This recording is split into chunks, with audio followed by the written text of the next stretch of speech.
सभी दर्शकों को सादर नमस्ते।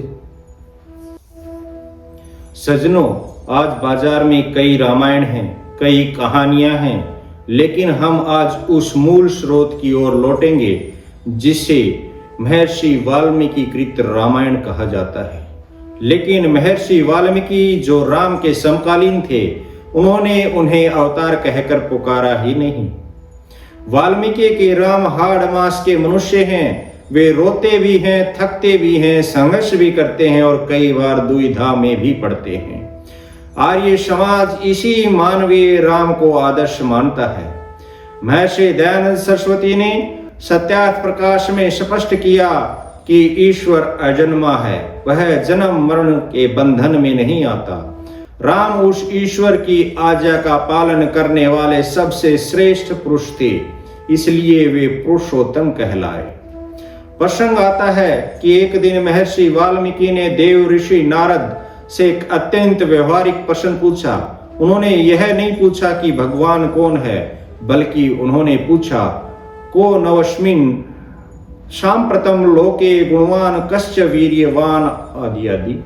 अर्थात इस समय संसार में ऐसा कौन है जो गुणवान हो, पराक्रमी हो, धर्म को जानने वाला हो, कृतज्ञ हो, सत्यवादी हो और जिसका संकल्प कभी न टूटे। नारद जी ने उत्तर में किसी स्वर्गवासी देवता की ओर उंगली नहीं उठाई। उन्होंने कहा, वाल्मीकि इक्ष्वाकु वंश में उत्पन्न एक राजा है जिनका नाम राम है। यदि राम केवल एक चमत्कारी भगवान होते तो हम उनसे कुछ सीख नहीं पाते, क्योंकि हम भगवान नहीं बन सकते। लेकिन राम चूंकि एक पुरुष थे, मनुष्य थे, इसलिए हम उनके जैसा पुत्र, उनके जैसा भाई और उनके जैसा नागरिक बनने का प्रयास कर सकते हैं। मूर्ति पूजा की बजाय चरित्र पूजा पर बल दें। राम के आदर्शों को जीवन में उतारना ही सच्ची राम भक्ति है। भाइयों और बहनों, अक्सर हम राम को केवल चित्रों और मूर्तियों में सीमित कर देते हैं। हम उन्हें एक ऐसा चमत्कारी ईश्वर बना देते हैं कि जिसकी पूजा तो की जा सकती है, लेकिन जिसका अनुसरण करना असंभव लगता है। सज्जनों, समाज में एक धारणा है कि राम अवतार थे, इसलिए वे कष्ट सह सके। लेकिन आर्य समाज और सत्यार्थ प्रकाश के आलोक में हम यह जानते हैं कि ईश्वर अजन्मा है, वह निराकार है। उसे शरीर धारण करने की आवश्यकता नहीं, क्योंकि वह अपनी सर्वशक्तिमता से बिना हाथ पांव के भी सृष्टि का संचालन और दुष्टों का दमन कर सकता है। तो फिर राम कौन है? राम महापुरुष हैं। हम उस राम को जानेंगे जो अपनी मेहनत, संयम और वेदों की शिक्षा से देवताओं की श्रेणी में तक पहुंचे। राम वह ऊंचाई है जहां एक मनुष्य अपनी साधना और वेदानुकूल आचरण से पहुंच सकता है। यदि हम उन्हें भगवान मानकर मंदिर में बैठा देंगे तो हम उनके गुणों को अपने जीवन में कभी नहीं उतार पाएंगे। लेकिन यदि हम उन्हें आदर्श महापुरुष मानेंगे तो हर युवा के मन में यह संकल्प जागेगा कि मैं भी राम बन सकता हूं। राम का चरित्र हमें सिखाता है कि एक साधारण मनुष्य भी यदि सत्य के मार्ग पर चले तो वह युगों युगों के लिए अमर हो सकता है। आज कुछ लोग रामायण को मिथक या केवल एक कहानी कहते हैं, लेकिन आर्य समाज की मान्यता है कि राम एक ऐतिहासिक महापुरुष थे। वाल्मीकि रामायण में भौगोलिक स्थानों का जो सटीक वर्णन है, चित्रकूट से लेकर दंडकारण्य तक, वह प्रमाण है कि राम इस धरा पर चले थे। परंतु कालांतर में मूल वाल्मीकि रामायण में कई प्रशिक्षित मिलावटी श्लोक जोड़े गए, जहां राम को अलौकिक शक्तियों वाला दिखाया गया। हम उन मिलावटों को हटाकर उस शुद्ध ऐतिहासिक राम को खोजेंगे जो वेदों के ज्ञाता थे और जिन्होंने आर्यवर्त में न्याय का शासन स्थापित किया। सज्जनों, राम नवमी मनाने का अर्थ केवल उपवास रखना या जयकारे लगाना नहीं है। सच्चा राम भक्त वह है जो राम की तरह सत्यवादी बनने का संकल्प ले। यदि हम झूठ बोलते हैं, अन्याय सहते हैं या माता पिता का सम्मान नहीं करते तो हमें राम का नाम लेने का कोई अधिकार नहीं है। याद रखिए, राम को मानना सरल है पर राम की मानना कठिन है। हमारा लक्ष्य राम की मूर्ति की पूजा नहीं बल्कि राम के आदर्शों की स्थापना है। आज हम उस राम को देखेंगे जो ऋषियों के आश्रमों की रक्षा करते हैं, जो केवट को गले लगाते हैं, जो वनवासी समुदायों को संगठित करते हैं और जो आतताई रावण का वध करके आर्यावर्त में स्वराज्य की स्थापना करते हैं। यह संघर्ष एक मनुष्य का है और यही कारण है कि राम आज भी प्रासंगिक है। आइए अब हम प्रवेश करते हैं अयोध्या के उस राजमहल में जहां इन संस्कारों की नींव पड़ी। सज्जनों, कल्पना कीजिए उस कालखंड की जब सरयू के तट पर अयोध्या नगरी अपनी पूरी गरिमा के साथ विद्यमान थी। वाल्मीकि रामायण के बालकांड में अयोध्या का जो वर्णन है वह किसी काल्पनिक नगरी का नहीं बल्कि एक आदर्श राष्ट्र का चित्र है। अयोध्या का अर्थ है जिसे युद्ध से जीता न जा सके, लेकिन वह अपराजयता केवल ऊंची दीवारों या विशाल सेना के कारण नहीं थी। अयोध्या इसलिए अपराजय थी क्योंकि वहां का प्रत्येक नागरिक शिक्षित, संयमी और पुरुषार्थी था। वाल्मीकि जी लिखते हैं कि अयोध्या में कोई भी व्यक्ति ऐसा नहीं था जो वेदों को न जानता हो, जो अल्पश्रुत हो या जो अधर्मी हो। आज के संदर्भ में विचार कीजिए, क्या हम अपने शहरों को केवल कंक्रीट के जंगलों से वैभवशाली बना रहे हैं या वहां के नागरिकों के चरित्र से? राम की अयोध्या का वैभव उसकी नैतिकता में था। राजा दशरथ कोई साधारण शासक नहीं थे, वे दशरथ थे, अर्थात जिनका 10 इंद्रियों रूपी रथों पर पूर्ण नियंत्रण था। वे सत्य प्रतिज्ञ थे। उनके शासन में न्याय का पलड़ा इतना भारी था कि राजा और रंग के लिए नियम समान थे। दशरथ के दरबार में केवल मंत्री नहीं बल्कि 8 विद्वान ऋषि मुनि परामर्शदाता थे। यह संकेत है कि सत्ता हमेशा ज्ञान के अधीन रहनी चाहिए। जब सत्ता निरंकुश होती है तो रावण पैदा होता है और जब सत्ता वेदों के ज्ञान के अधीन होती है तो दशरथ का शासन राम राज्य की नींव रखता है। चैत्र मास की शुक्ल पक्ष की 9वीं तिथि, पुनर्वसु नक्षत्र, सूर्य अपने उच्चतम शिखर पर था। ऐसे समय में कौशल्या की कोख से राम का प्राकट्य हुआ। आर्य समाज के नजरिए से देखें तो यह एक महान कुल में एक महान आत्मा का आगमन था। राम का बचपन महलों की विलासिता में नहीं बीता। जैसे ही वे थोड़े बड़े हुए उन्हें गुरुकुल भेज दिया गया। सोचिए, चक्रवर्ती सम्राट का पुत्र जिसके पास हजारों सेवक हो सकते थे, वह गुरु वशिष्ठ के आश्रम में जमीन पर सोता है, समीधा लकड़ियां चुनकर लाता है और भिक्षा मांगकर अहंकार को नष्ट करता है।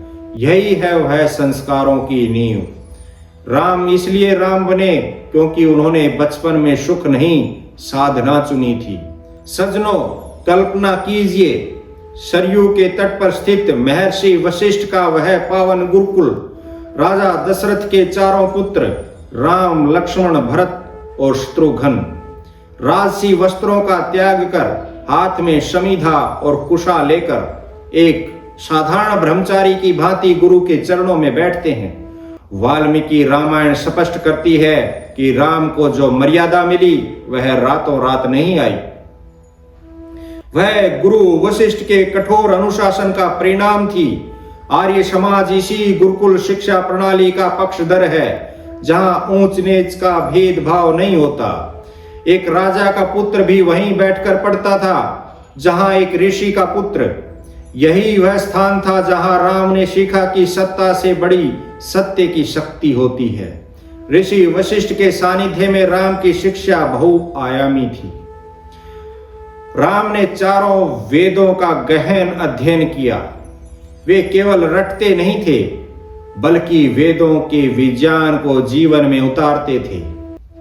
यही कारण है कि बाद में वे रावण जैसे महापंडित को शास्त्रार्थ और युद्ध दोनों में परास्त कर सके। वशिष्ठ जी ने उन्हें केवल शांति का पाठ नहीं पढ़ाया, बल्कि राष्ट्र रक्षा हेतु शस्त्र चलाने की कला भी सिखाई। सबसे बड़ी शिक्षा थी अपने मन पर विजय। राम ने सीखा कि जो व्यक्ति खुद का राजा नहीं बन सकता, वह प्रजा का राजा कभी नहीं बन सकता। सज्जनों, कल्पना कीजिए, महर्षि वशिष्ठ के आश्रम में राम की शिक्षा पूर्ण हो चुकी है। तभी अयोध्या के राज दरबार में महर्षि विश्वामित्र का आगमन होता है। वे दशरथ से कहते हैं, राजन, मेरे यज्ञ में राक्षस बाधा डाल रहे हैं। मुझे उन आतताइयों के संहार के लिए आपका ज्येष्ठ पुत्र राम चाहिए। जब विश्वामित्र जी राम को मांगने आए तो दशरथ का पिता हृदय कांप उठा। वे बोले, मेरा राम अभी 16 वर्ष का भी नहीं है, वह राक्षसों से कैसे लड़ेगा। परंतु गुरु वशिष्ठ ने दशरथ को याद दिलाया, राजन, आपने सत्य की रक्षा की प्रतिज्ञा की है। मोह को छोड़िए, क्योंकि राम का निर्माण महलों के नरम बिस्तरों पर नहीं, बल्कि ऋषियों के साथ संघर्ष के मैदान में होगा। यहां ध्यान दीजिए, विश्वामित्र कोई साधारण तपस्वी नहीं थे। वे उस समय के वैज्ञानिक और अस्त्र शस्त्र के सबसे बड़े ज्ञाता थे। उन्होंने राम को इसलिए नहीं चुना कि वे कोई चमत्कारी अवतार थे, बल्कि इसलिए चुना क्योंकि राम एक तैयार योद्धा थे। उन्होंने राम के भीतर वह नेतृत्व क्षमता और अनुशासन देखा था जो एक राष्ट्र रक्षक में होना चाहिए। किस्सा गोई में अक्सर दिखाया जाता है कि राम ने कोई जादुई बाण चलाया और राक्षस हवा में उड़ गए। लेकिन आर्य समाज और वाल्मीकि रामायण का तर्क इससे भिन्न और अधिक यथार्थवादी है। यहाँ राक्षस का अर्थ कोई सींगों वाला प्राणी नहीं है। महर्षि दयानंद सरस्वती के अनुसार जो मनुष्य समाज में अशांति फैलाए, जो यज्ञ आदि परोपकारी कार्यों में बाधा डाले और जो निर्दोषों को सताए, वही राक्षस है। ताड़का, सुबाहु और मारीच उस समय के असामाजिक तत्व, एंटी सोशल एलिमेंट्स थे। राम द्वारा ताड़का और सुबाहु का वध कोई चमत्कार नहीं, बल्कि उनके क्षत्रिय धर्म का निर्वहन था। एक क्षत्रिय का प्रथम कर्तव्य है आतताई का संहार करना। राम ने समाज को भय मुक्त करने के लिए शस्त्र उठाया। उन्होंने सिद्ध किया कि शांति केवल प्रवचनों से नहीं आती। कई बार शांति की स्थापना के लिए दुष्टों को दंड देना अनिवार्य होता है। वाल्मीकि रामायण में वर्णन है कि राम ने विश्वामित्र से प्राप्त बला और अति बला विद्याओं का प्रयोग किया। वे विद्याएं भूख, प्यास और थकान पर नियंत्रण पाने के यौगिक और शारीरिक विज्ञान थे। राम ने अपनी वीरता, सटीक निशानेबाजी और रण कौशल से उन राक्षसों को परास्त किया। यह एक वीर सेनापति का पुरुषार्थ था। उन्होंने यह संदेश दिया कि यदि आपके पास शक्ति है तो उसका उपयोग पद और प्रतिष्ठा के लिए नहीं, बल्कि समाज के सबसे कमजोर व्यक्ति की रक्षा के लिए होना चाहिए। भाइयों, विश्वामित्र और राम का यह मिलन हमें सिखाता है कि जब ज्ञान और शक्ति एक साथ मिलते हैं तभी धर्म की रक्षा होती है। राम ने चमत्कार से राक्षसों को गायब नहीं किया, बल्कि बाणों से उनका मुकाबला किया। आज के युवाओं के लिए यही संदेश है, अपने भीतर इतनी शक्ति और सामर्थ्य पैदा करो कि समाज का कोई भी राक्षस, बुराई आपके सामने टिक न सके। राम की तरह अपने कर्तव्यों के प्रति सजग रहना ही सच्ची राम भक्ति है। राम ने सिद्ध किया कि धर्म केवल मंदिर में बैठने का नाम नहीं है। धर्म अन्याय के विरुद्ध रण क्षेत्र में उतरने का नाम भी है। शस्त्र और शास्त्र का यही समन्वय राम को मर्यादा पुरुषोत्तम बनाता है। यह प्रसंग हमें सिखाता है कि बच्चों को अति लाड से बचाना चाहिए। यदि दशरथ ने राम को मोह में बांध लिया होता तो वे कभी मर्यादा पुरुषोत्तम नहीं बन पाते। राष्ट्र के लिए अपनी प्रिय वस्तु का त्याग करना ही सबसे बड़ी न्याय प्रियता है। प्रवचन के इस पड़ाव पर हमें यह समझना होगा कि राम का बचपन हमें सुख भोगना नहीं बल्कि तप करना सिखाता है। वेदों के ज्ञाता होकर भी उनमें अहंकार नहीं था, अपार बल होकर भी उनमें उद्दंडता नहीं थी, राजकुमार होकर भी ऋषियों की सेवा में आनंद था। यही वे नींव के पत्थर हैं जिन पर आगे चलकर राम राज्य का भव्य महल खड़ा हुआ। महलों में पले तो केवल राजकुमार कहलाए, पर जो ऋषियों के तपोवन में तपे वही राम कहलाए। भाइयों, राम के बाल्यकाल से हमें क्या शिक्षा मिलती है? हमें शिक्षा मिलती है कि संतान को लाड़ प्यार से ज्यादा संस्कार दें। शिक्षा केवल अक्षर ज्ञान नहीं, चरित्र निर्माण है। राष्ट्र रक्षा के लिए अपनों का मोह त्यागना ही राजधर्म है। राम का बचपन हमें सिखाता है कि जो तपता है वही चमकता है। राम वही जो संघर्षों से कभी न हारा, महलों को तज जिसने वन का मार्ग संवारा। सजनों, आज हम अपने बच्चों को बड़ी बड़ी डिग्रियां दिला रहे हैं, उन्हें साक्षर बना रहे हैं, पर क्या हम उन्हें सुशिक्षित बना पा रहे हैं? महर्षि दयानंद सरस्वती ने सत्यार्थ प्रकाश के दूसरे और तीसरे समोल्लास में जिस शिक्षा पद्धति का वर्णन किया, राम उसी पद्धति के साक्षात स्वरूप थे। राम का बचपन हमें सिखाता है कि शिक्षा का उद्देश्य केवल जीविकोपार्जन, रोटी कमाना नहीं, बल्कि जीवन निर्माण है। गुरुकुल में राम ने यह सीखा कि ज्ञान वही है जो मनुष्य को स्वतंत्र और निर्भय बनाए। वहां राजा का पुत्र और एक निर्धन का पुत्र एक ही टाट पर बैठकर पढ़ते थे। यही वह समाजवाद और समरसता थी जिसने राम को आगे चलकर केवट और शबरी के चरणों में बैठने की विनम्रता दी। राम केवल धनुष बाण लेकर नहीं घूमते थे। वाल्मीकि रामायण कहती है कि राम वेद वेदांग तत्वज्ञ थे। उन्होंने वेदों से ब्रह्म विद्या सीखी ताकि वे जान सकें कि ईश्वर क्या है। उन्होंने उपनिषदों से आत्म विद्या सीखी ताकि सुख दुख में विचलित न हो। और उन्होंने शिक्षा, कल्प, व्याकरण, निरुक्त, छंद और ज्योतिष का अध्ययन किया ताकि उनकी वाणी में सत्य और तर्क का प्रभाव हो। आज के युवाओं को राम से यह सीखना चाहिए कि बिना ज्ञान के बल अंधा होता है। राम के पास यदि केवल धनुर्विद्या होती तो वे केवल एक योद्धा होते, लेकिन उनके पास वेदों का ज्ञान था, इसलिए वे धर्मराज कहलाए। गुरुकुल में राम ने शस्त्रों का अभ्यास भी किया, लेकिन वहां की शिक्षा क्या थी? शस्त्र अन्याय करने के लिए नहीं, अन्याय को रोकने के लिए उठाना है। राम की धनुर्विद्या में एक विशेष बात थी, संयम। वे जानते थे कि बाण कब चलाना है, और उससे भी महत्वपूर्ण यह कि बाण कब नहीं चलाना है। आज की परमाणु शक्ति और मिसाइलों के युग में राम की यह संयमित शक्ति पूरी दुनिया के लिए एक संदेश है। राम का धनुष आतंक का पर्याय नहीं, अभय का प्रतीक था।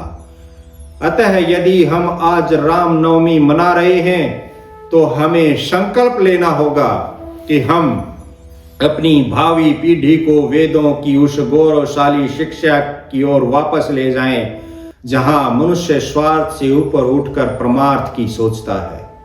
राम ने बचपन में धनुष उठाने से पहले वेदों को उठाया था, इसलिए उनका चलाया हुआ बाण कभी लक्ष्य से नहीं भटका।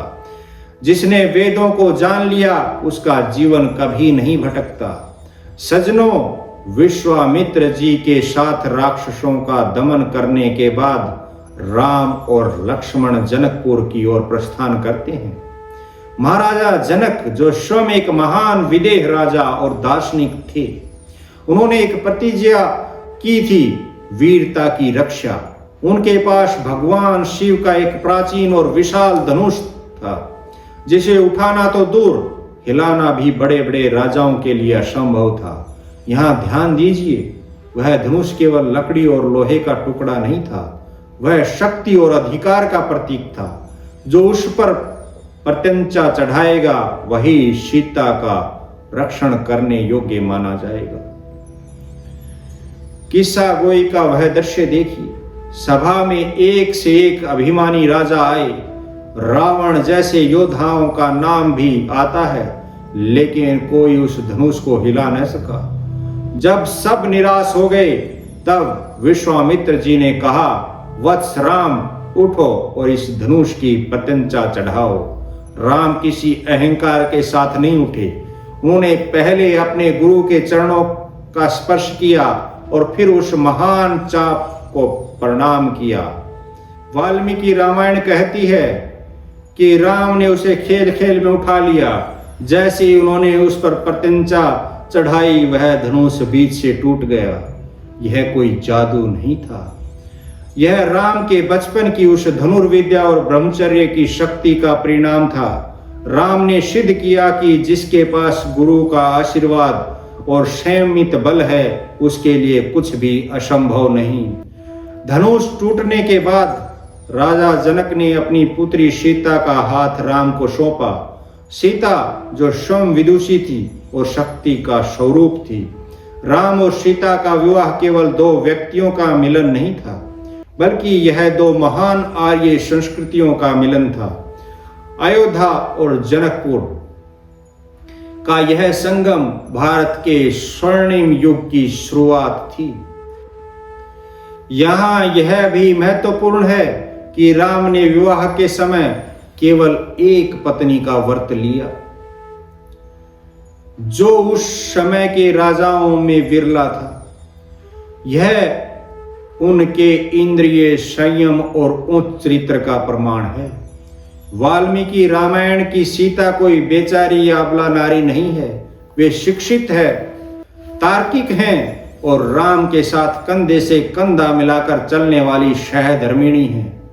विवाह के पश्चात जब वे अयोध्या आई, तो उन्होंने महलों के ऐश्वर्य को नहीं, बल्कि राम के धर्म को अपना आधार बनाया। आज के विवाहों में जहां बाहरी आडंबर अधिक हैं, राम सीता का विवाह हमें सिखाता है कि गृहस्थ जीवन का आधार पारस्परिक सम्मान और समान विचारधारा होनी चाहिए। यहाँ हमें यह समझना होगा कि युवा अवस्था वह समय है जहाँ शक्ति अपने चरम पर होती है। यदि उस शक्ति का उपयोग अहंकार के लिए किया जाए तो वह विनाश करती है, जैसा अन्य राजाओं ने किया। लेकिन यदि उसका उपयोग मर्यादा और विनम्रता के साथ किया जाए तो वह धनुष तोड़कर नया इतिहास रचती है। राम ने शिव धनुष तोड़कर यह सिद्ध कर दिया कि वे केवल दशरथ के पुत्र नहीं, बल्कि आर्यावर्त के रक्षक बनने के योग्य हैं। शक्ति जब मर्यादा में रहती है तो राम बनती है, और शक्ति जब मर्यादा लांघती है तो रावण बन जाती है। साथियों, क्या अब आप तैयार हैं उस त्याग की कथा सुनने के लिए जिसने राम को भगवान बना दिया? सज्जनों, कल्पना कीजिए उस रात की। पूरी अयोध्या नगरी दीपों से सजी थी, गलियों में इत्र छिड़का जा रहा था और प्रजा अपने प्रिय राजकुमार राम के राज्याभिषेक की प्रतीक्षा में पलकें बिछाए बैठी थी। राजा दशरथ ने वृद्ध अवस्था के कारण राम को युवराज बनाने का निर्णय लिया था। वाल्मीकि रामायण कहती है कि राम के गुणों के कारण न केवल मनुष्य बल्कि पशु पक्षी और प्रकृति भी प्रसन्न थी। राम का राज्याभिषेक केवल एक सत्ता का हस्तांतरण नहीं था, बल्कि एक आदर्श न्याय व्यवस्था की स्थापना का उत्सव था। लेकिन नियति को कुछ और ही मंजूर था। मंथरा की कुटिल मंत्रणा और रानी कैकेयी के हठ ने एक ही रात में सारा दृश्य बदल दिया। कैकेयी ने राजा दशरथ से अपने वे 2 पुराने वरदान मांग लिए, भरत का राज्याभिषेक और दूसरा राम को 14 वर्ष का वनवास। राजा दशरथ जो सत्यवादी थे, अपने ही वचनों के जाल में फंस गए। वे मूर्छित होकर गिर पड़े। महल का उल्लास एक क्षण में मातम में बदल गया। यही वह क्षण है जहां राम मर्यादा पुरुषोत्तम सिद्ध होते हैं। जब राम को कैकेयी के कक्ष में बुलाया गया और उन्हें इस कठोर निर्णय की सूचना मिली, तो क्या उनके चेहरे पर कोई क्रोध आया? क्या उन्होंने विद्रोह किया? वाल्मीकि जी लिखते हैं कि जैसे चंद्रमा बादलों में जाकर भी अपनी चमक नहीं खोता, वैसे ही राम के मुख पर न राज्याभिषेक की प्रसन्नता थी और न वनवास का दुख। उन्होंने अत्यंत शांत स्वर में कहा, एवं अस्तु, ऐसा ही हो। राम ने कहा, पिताजी के वचनों की रक्षा करना मेरा परम धर्म है। यदि भरत राजा बनते हैं तो यह मेरे लिए और भी प्रसन्नता की बात है। आर्य समाज का संदेश यहाँ स्पष्ट है, इंद्रिय संयम और स्थित प्रज्ञता। राम ने सिद्ध किया कि एक सच्चा आर्य वही है जो प्रतिकूल परिस्थितियों में भी विचलित न हो। आज के युग में जहां भाई भाई सत्ता के लिए एक दूसरे के रक्त के प्यासे हो जाते हैं, राम का यह त्याग एक ज्वलंत उदाहरण है। उन्होंने केवल पिता के वचन की रक्षा नहीं की, बल्कि समाज को यह संदेश दिया कि त्याग का मूल्य भोग से कहीं अधिक ऊंचा है। आर्य समाज का दृष्टिकोण यह है कि राम ने किसी अंधविश्वास या मजबूरी में वनवास नहीं चुना, बल्कि उन्होंने सत्य और कुल की मर्यादा को सर्वोपरि रखा। उनके लिए धर्म उस स्वर्ण सिंहासन से कहीं अधिक कीमती था। जब राम राजसी वस्त्र उतार कर वल्कल पेड़ों की छाल धारण कर वन की ओर चलने लगे, तो पूरी अयोध्या उनके पीछे रोते हुए चल दी। सरयू के तट पर राम ने हाथ जोड़कर अपनी प्रजा से वापस लौटने का आग्रह किया। उन्होंने लक्ष्मण और सीता का साथ लिया। लक्ष्मण सेवा के प्रतीक बनकर और सीता शक्ति और सहधर्मिणी बनकर साथ चली। यहां राम का वनवास केवल एक सजा नहीं थी, बल्कि वह भारत भ्रमण और असामाजिक तत्वों के सफाए के एक महान मिशन की शुरुआत थी। कल जिसे मिलना था राज सिंहासन, आज उसके पास केवल वनवास था। पर जिसके मन में सत्य और मर्यादा हो, वही असली पुरुषार्थ का इतिहास था। सज्जनों, जब राम वन जाने के लिए तैयार हुए तो लक्ष्मण अत्यंत क्रोधित थे। वे इसे अन्याय कह रहे थे, लेकिन राम ने लक्ष्मण को जो समझाया वह आज के हर युवा के लिए मंत्र है। राम ने कहा, पितृ देवो भव। आर्य समाज और वेदों की शिक्षा यही है कि माता पिता और आचार्य प्रत्यक्ष देवता हैं। राम ने तर्क दिया कि पिता दशरथ ने कैकेयी को वचन देकर कोई अपराध नहीं किया, बल्कि वे अपने सत्य का पालन कर रहे थे। यदि पुत्र पिता के सत्य की रक्षा न करे तो वह पुत्र कैसा? राम ने सिद्ध किया कि सत्ता तो आती जाती रहेगी, लेकिन कुल की कीर्ति और सत्य का नाश कभी नहीं होना चाहिए। इस प्रसंग में एक अद्भुत संवाद सीता जी के साथ भी है। राम ने सीता से कहा कि वे महल में रहकर ससुर की सेवा करें, लेकिन सीता जी ने वाल्मीकि रामायण में जो उत्तर दिया, यह नारी शक्ति का उद्घोष है। उन्होंने कहा, जहां राम वहीं मेरी अयोध्या। वहीं लक्ष्मण का तर्क भ्रातृ प्रेम और सेवा का चरम है। उन्होंने धनुष उठाकर राम के साथ चलने का निश्चय किया, ताकि वे अपने बड़े भाई के मार्ग के कांटों को हटा सकें। यहाँ हमें आर्य परिवार की एकता के दर्शन होते हैं, जहां स्वार्थ के लिए कोई स्थान नहीं है। सज्जनों, साहित्य शास्त्र में नायक के 4 प्रकार बताए गए हैं, जिनमें धीरोदात्त सर्वश्रेष्ठ है। वाल्मीकि रामायण के राम इसी श्रेणी के महानायक हैं। धीरोदात्त वह है जो अक्षमाशील हो, अत्यंत गंभीर हो, अहंकार से रहित हो और जिसका आत्म बल पर्वत के समान स्थिर हो।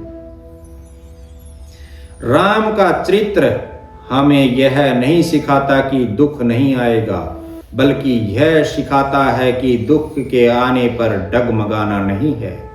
वाल्मीकि जी लिखते हैं कि जिस समय राम का वनवास हुआ, उनके मुख की कीर्ति वैसी ही थी जैसी राज्याभिषेक की सूचना के समय थी।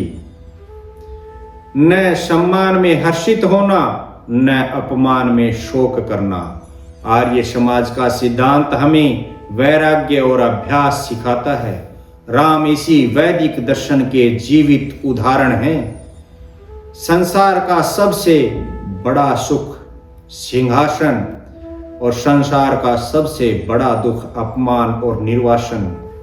राम इन दोनों के बीच एक स्थित प्रज्ञ योगी की तरह खड़े रहे। उन्होंने यह सिद्ध किया कि मनुष्य की प्रसन्नता बाहरी परिस्थितियों पर निर्भर नहीं होनी चाहिए, बल्कि उसके आंतरिक धर्म पर आधारित होनी चाहिए। यदि आपका मन आपके वश में है तो महल और जंगल समान है। अक्सर लोग पूछते हैं कि यदि राम धीरोदात्त थे तो वे सीता के खो जाने पर रोए क्यों? सज्जनों, वाल्मीकि के राम पत्थर नहीं हैं, वे मनुष्य हैं। उनका रोना उनकी संवेदना को दर्शाता है। एक महापुरुष वही है जो दूसरों के दुख में दुखी हो, लेकिन अपने कर्तव्य के मार्ग पर कभी पीछे न हटे। राम विलाप करते हैं, लेकिन उसी क्षण अपने पुरुषार्थ को जागृत कर संगठन खड़ा करने में जुट जाते हैं। यही एक आर्य की पहचान है। भावनाओं का होना बुरा नहीं है, भावनाओं के अधीन होकर कर्तव्य भूल जाना बुरा है। रावण का वध कोई जादुई घटना नहीं थी। राम ने दक्षिण भारत की शक्तियां सुग्रीव, हनुमान, अंगद को संगठित किया। उन्होंने समुद्र पर सेतु बनाया, जो उस काल के स्थापत्य विज्ञान का अद्भुत उदाहरण है। युद्ध के मैदान में जब रावण रथ पर था और राम पैदल, तब भी राम विचलित नहीं हुए। उन्होंने अपनी एकाग्रता और वेदों से प्राप्त मानसिक शक्ति से उस अहंकारी सत्ता को परास्त किया। यह विजय संदेश देती है कि सत्य के पास यदि संगठन और साहस हो तो वह दुनिया की सबसे बड़ी सैन्य शक्ति को हरा सकता है। सुख में जो न फूले, दुख में जो न टूटे, वही राम है। और जो सत्य के लिए अपनों को भी साथ ले ले, वही राम का पुरुषार्थ है। सज्जनों, राम का वनवास कोई व्यवस्था नहीं थी। यदि राम चाहते तो अपनी सेना के साथ विद्रोह कर सकते थे। प्रजा उनके साथ थी, लेकिन उन्होंने वन को इसलिए चुना क्योंकि वे जानते थे कि आर्यावर्त का कल्याण केवल अयोध्या के सिंहासन पर बैठकर नहीं होगा। महर्षि दयानंद सरस्वती के दृष्टिकोण से देखें तो राम ने वनवास के दौरान दक्षिण भारत के उन क्षेत्रों का दौरा किया जहां असुरों का आतंक था। वे वन में केवल तप करने नहीं बल्कि संगठन बनाने गए थे। उन्होंने ऋषि मुनियों के आश्रमों को अभय दान दिया और बिखरे हुए समाज को एक सूत्र में पिरोया। सज्जनों, अयोध्या की सीमा छोड़कर राम सबसे पहले चित्रकूट पहुंचते हैं। चित्रकूट वह स्थान है जहां राम के धैर्य की सबसे बड़ी परीक्षा होती है। भरत पूरी अयोध्या की सेना और गुरुओं को लेकर राम को वापस बुलाने आते हैं। कल्पना कीजिए, छोटा भाई चरणों में पड़ा है, माताएं रो रही हैं, प्रजा विनती कर रही है, राम वापस चलो। एक साधारण मनुष्य इस मोह में फंस जाता, लेकिन राम मर्यादा के प्रतीक थे। उन्होंने भरत को गले लगाया और राजनीति का वह पाठ पढ़ाया जिसे वाल्मीकि रामायण में कच्चित सर्ग कहा जाता है। राम ने अपनी पादुकाएं देकर भरत को विदा किया। यह संदेश था कि सत्ता भोग के लिए नहीं, बल्कि न्यास के रूप में धर्म पूर्वक चलाने के लिए होती है। चित्रकूट के शांत वातावरण से निकलकर राम दंडकारण्य के घने जंगलों में प्रवेश करते हैं। यह वह क्षेत्र था जहां राक्षसी प्रवृत्तियों का बोलबाला था। वहां ऋषियों की हड्डियों के ढेर देखकर राम का हृदय दहल उठा। यही राम ने अपना सुप्रसिद्ध संकल्प लिया, मैं इस पृथ्वी को राक्षसों से मुक्त कर दूंगा। यहां राम का पुरुषार्थ देखिए। वे हाथ पर हाथ धरकर ईश्वर से प्रार्थना नहीं कर रहे थे कि हे प्रभु राक्षसों को मिटा दो। वे स्वयं धनुष उठाकर वन वन घूमे, ऋषियों को अभय दान दिया और बिखरे हुए वनवासी समाज को एकजुट करना शुरू किया। यह एक सक्रिय योद्धा का धर्म था। प्रवास का अगला पड़ाव आता है गोदावरी के तट पर स्थित पंचवटी। यहाँ का जीवन सरल था, लेकिन यही वह स्थान था जहां रावण की आसुरी शक्ति से राम का सीधा टकराव शुरू हुआ। शूर्पणखा का वह प्रसंग यह केवल एक स्त्री की नाक काटने की घटना नहीं थी, बल्कि एक कूटनीतिक चेतावनी थी। जब शूर्पणखा ने बलपूर्वक राम और लक्ष्मण को डराना चाहा, तो लक्ष्मण ने उसे दंडित किया। यह संदेश था कि आर्य मर्यादाओं का उल्लंघन सहन नहीं करते। और दूसरा वो स्वर्ण मृग। यहां हम राम के मानवीय पक्ष को देखते हैं। छल और कपट कैसे जानी से जानी व्यक्ति को भी भ्रमित कर सकती है, यह स्वर्ण मृग का प्रसंग सिखाता है। राम ने मारीच का वध करके सिद्ध किया कि छल का अंत अंततः दंड ही है। पंचवटी में जब रावण ने सीता का हरण किया तो राम टूट सकते थे।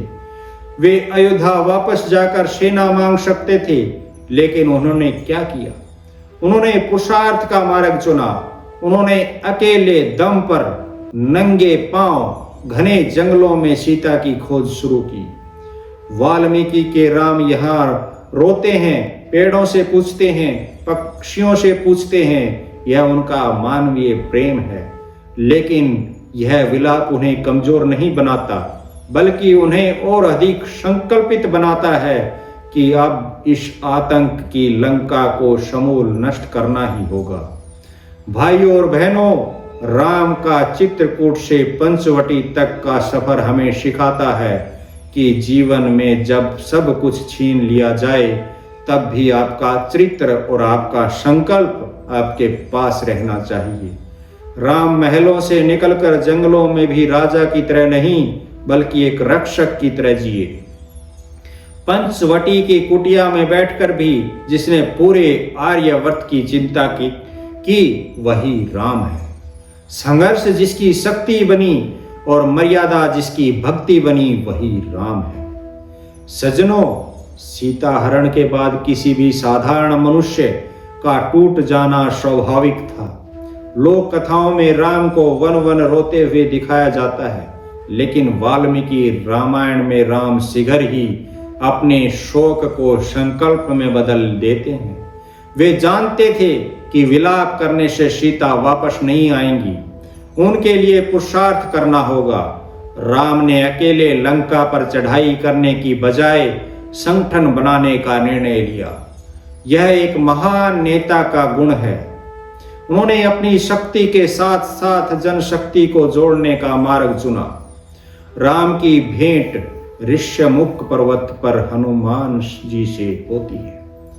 यहाँ वानर शब्द के वास्तविक अर्थ को समझना आवश्यक है। आर्य समाज के विद्वान और तार्किक व्याख्याकारों के अनुसार वानर का अर्थ पूंछ वाले बंदर नहीं, बल्कि वन नर, वन में रहने वाले वनवासी मनुष्य हैं। हनुमान जी वे कोई साधारण प्राणी नहीं बल्कि वेदों के ज्ञाता, महान व्याकरणविद और कूटनीतिज्ञ थे। जब वे पहली बार राम से मिले तो राम ने लक्ष्मण से कहा, लक्ष्मण, जिसने वेदों का अभ्यास न किया हो वह ऐसी शुद्ध वाणी नहीं बोल सकता। और सुग्रीव वे एक विस्थापित राजा थे। राम ने उनके साथ अग्नि को साक्षी मानकर मित्रता की। यह दो समान विचारधारा वाले लोगों का गठबंधन था।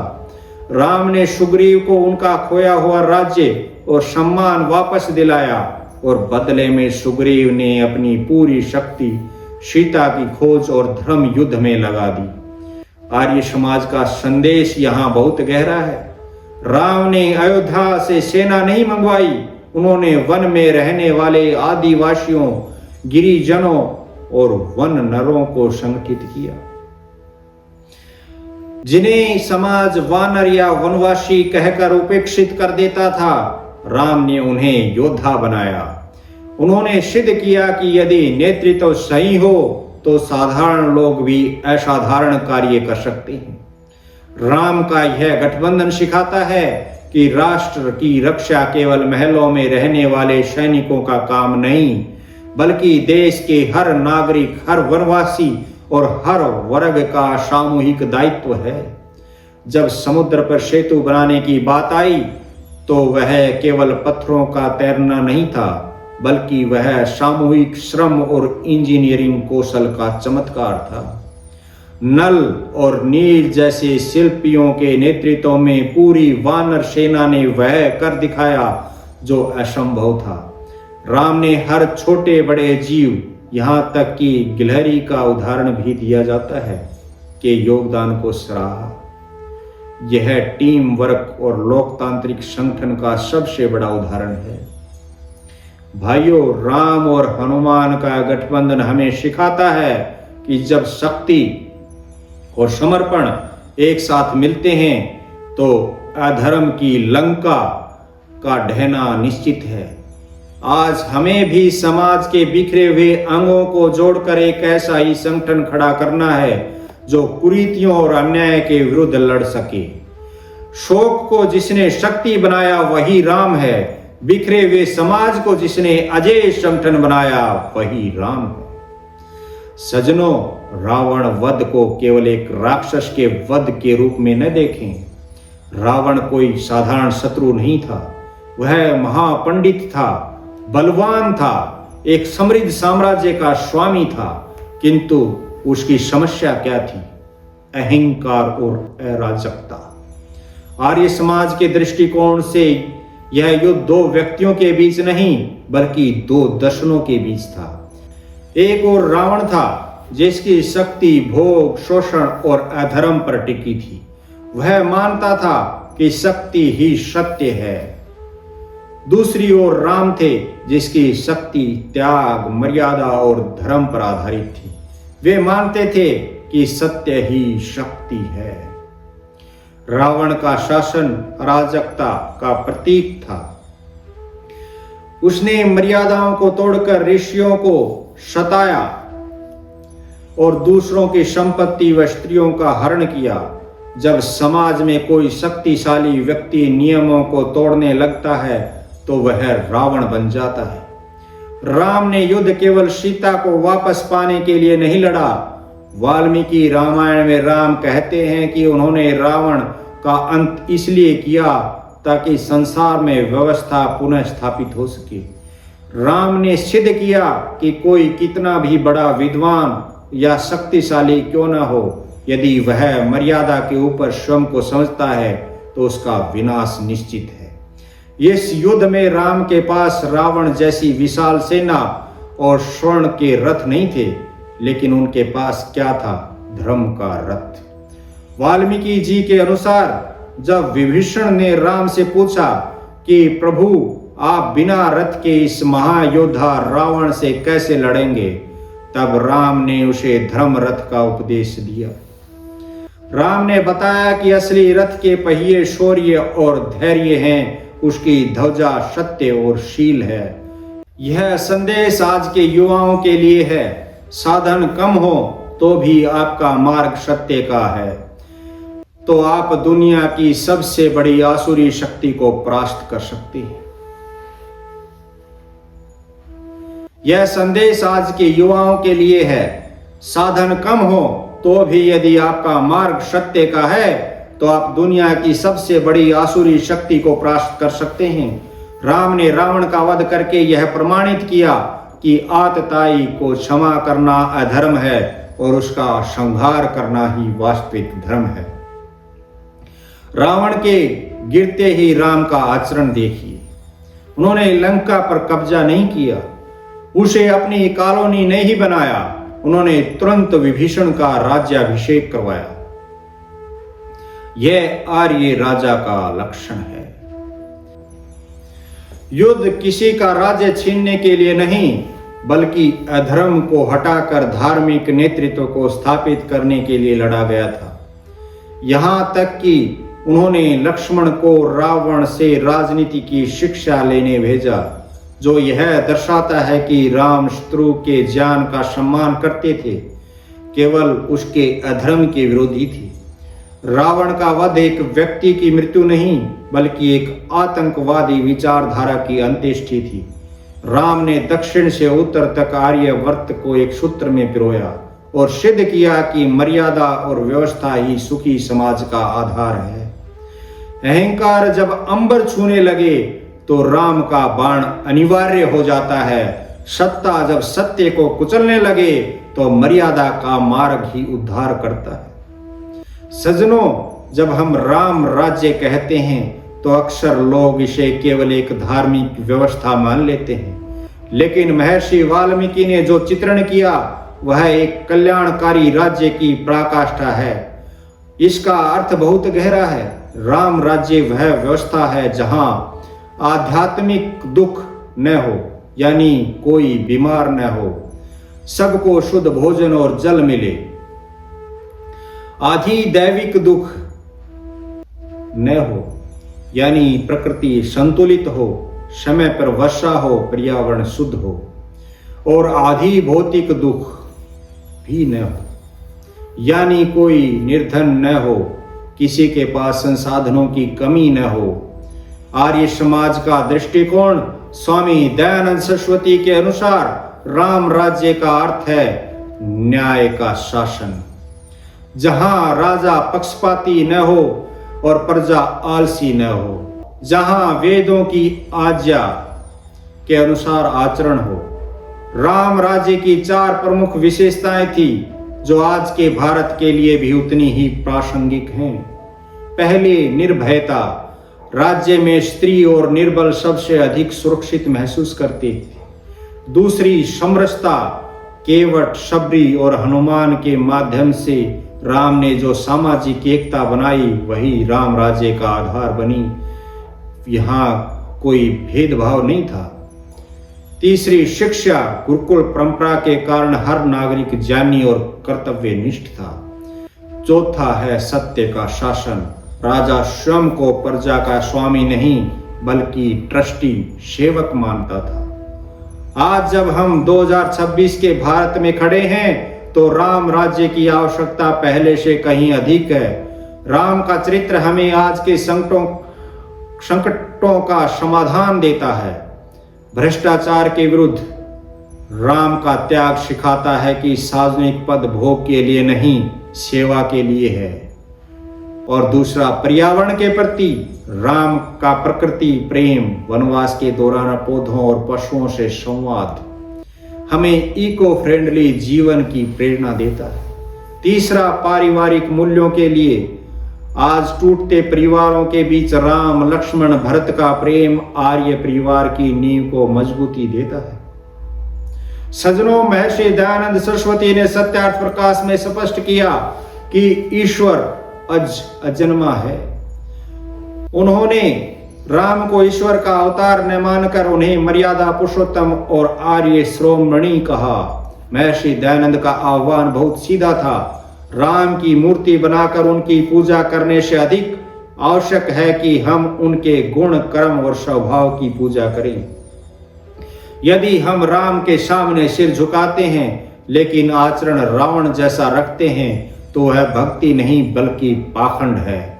आर्य समाज कहता है कि राम का जीवन एक पाठ्य पुस्तक है जिसे पढ़कर हमें अपना जीवन गढ़ना है। आज के भारत में हमने राम को नारों में तो कैद कर लिया लेकिन उनके आदर्शों को भुला दिया। आर्य समाज का आह्वान है, राम ने कभी अंधविश्वास को बढ़ावा नहीं दिया, उन्होंने पुरुषार्थ किया। आज हमें भी भाग्य के भरोसे बैठने की बजाय राम की तरह धनुष उठाना होगा, पुरुषार्थ करना होगा। जैसा कि राम ने केवट और शबरी को गले लगाया, महर्षि दयानंद ने भी वेदों के द्वार सबके लिए खोले। आज का भारत तभी राम राज्य बनेगा जब हम जन्मना जाति को छोड़कर कर्मणा श्रेष्ठता को स्वीकार करेंगे। भाइयों और बहनों, संदेश यही है, राम केवल अयोध्या के मंदिर में नहीं रहने चाहिए, वे हमारे संकल्पों में रहने चाहिए। जब तक एक बेटा अपने माता पिता की आज्ञा मानता है तो राम घर आते हैं। जब एक नागरिक देश के नियमों का पालन करता है तो राम राज्य आता है। जब कोई बलवान व्यक्ति निर्बल की रक्षा करता है तो रावण का अंत होता है। सज्जनों, आज अयोध्या से लेकर घर घर तक दिए जगमगाते हैं, आतिशबाजी होती है, जयकारे लगते हैं। यह उत्साह सुंदर है, आवश्यक भी है, लेकिन विचार कीजिए, क्या केवल मिट्टी के दीपक जलाने से मन का अंधेरा मिट जाएगा?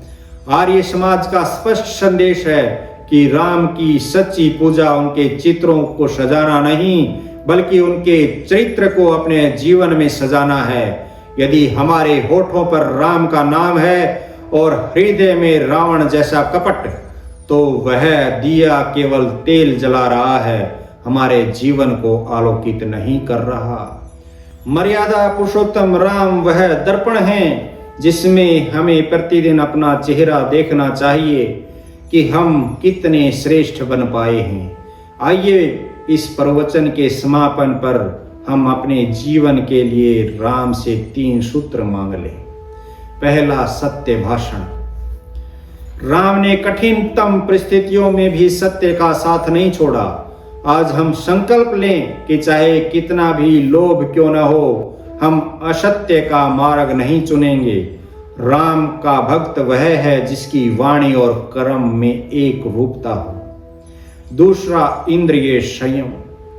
आज का समाज विलासिता और वासना की ओर भाग रहा है। राम का ब्रह्मचर्य और उनका संयम हमें सिखाता है कि जो अपनी इंद्रियों का स्वामी है वही संसार को जीत सकता है। अपनी इच्छाओं पर नियंत्रण ही वास्तविक विजय है। और तीसरा, मातृ पितृ भक्ति। जिस समाज में ओल्ड एज होम्स, वृद्धा आश्रम बढ़ रहे हों, वहां राम के आदर्श की सबसे अधिक आवश्यकता है। पितृदेवो भव केवल एक मंत्र नहीं बल्कि एक संस्कृति है। अपने माता पिता के प्रति सम्मान और सेवा ही राम राज्य की पहली सीढ़ी है। भाइयों और बहनों, जब आप आज यहाँ से अपने घर जाएं तो केवल कथा लेकर न जाएं बल्कि एक परिवर्तन लेकर जाएं। संकल्प करें कि मैं अपने परिवार में राम जैसा प्रेम लाऊंगा, अपने समाज में भरत जैसा त्याग लाऊंगा और अपने राष्ट्र के लिए हनुमान जैसा समर्पण लाऊंगा। जब हर नागरिक मर्यादित होगा तभी यह भारत भूमि पुनः आर्यावर्त कहलाने की अधिकारिणी बनेगी। राम का नाम लेकर नहीं, राम का काम करके दिखाओ। आर्य समाज का यही है नारा, मर्यादा से महके जग सारा। मर्यादा पुरुषोत्तम श्री राम की जय। ओम शांति शांति शांति। इस आध्यात्मिक यात्रा में हमारे साथ जुड़ें, चैनल को सब्सक्राइब करके धर्म और शांति के मार्ग पर चलें।